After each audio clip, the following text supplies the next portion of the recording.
As early as 8 this morning, when TSOS News arrived at the premises of the University Teaching Hospital in Ibadan, many patients were seen being attended to either by the nurses or the auxiliary staff.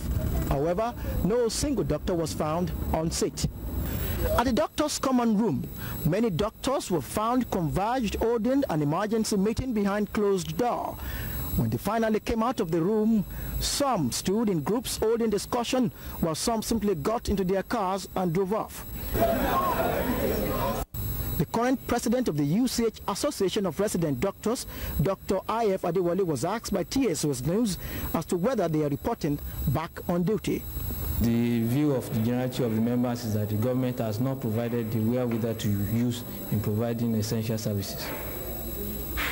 So you don't know what you're going to do now after holding a meeting? Well, the meeting was to deliberate on the latest federal government directive and take decision as regards the next line of action. And for now, what have you decided? Well, we've made definite decisions, and this will be obvious to you when you move around the hospital. In the casualty area, patients were found lying helplessly on the bed, while some were being fed with food when a news crew arrived there. One consultant was also found at the premises. At the outpatient clinic, some patients with minor injuries were also found sitting down unattended too. The Director of Administration, in company of other UCH top officials, would not say a word about the doctor's refusal to obey the federal government's order, asking them to report back to duty immediately.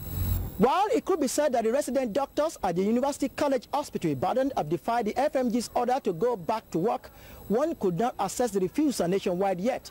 But Kola Bolomope went to Ile-Ife Teaching Hospital and brought back with him this report.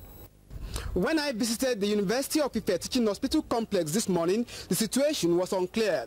Though I could not get any of the officers of the National Association of Resident Doctors to comment, a doctor was seen at the casualty department performing his normal duties. He told me that he had been on leave all along and that just yesterday, when the leave expired, he met a note at his doorstep urging him to report at the casualty department this morning, and he did. Today being a weekend and nearly everyone involved in clean-up campaign exercise, I could not see the hospital authorities to confirm or deny whether the doctors have really resumed work or not. But patients were still very few in most of the wards I visited. However, the doctor I met said a colleague of his who belongs to the Resident Doctors Association worked last night. It has been Kola Bolomope reporting for TSOS News.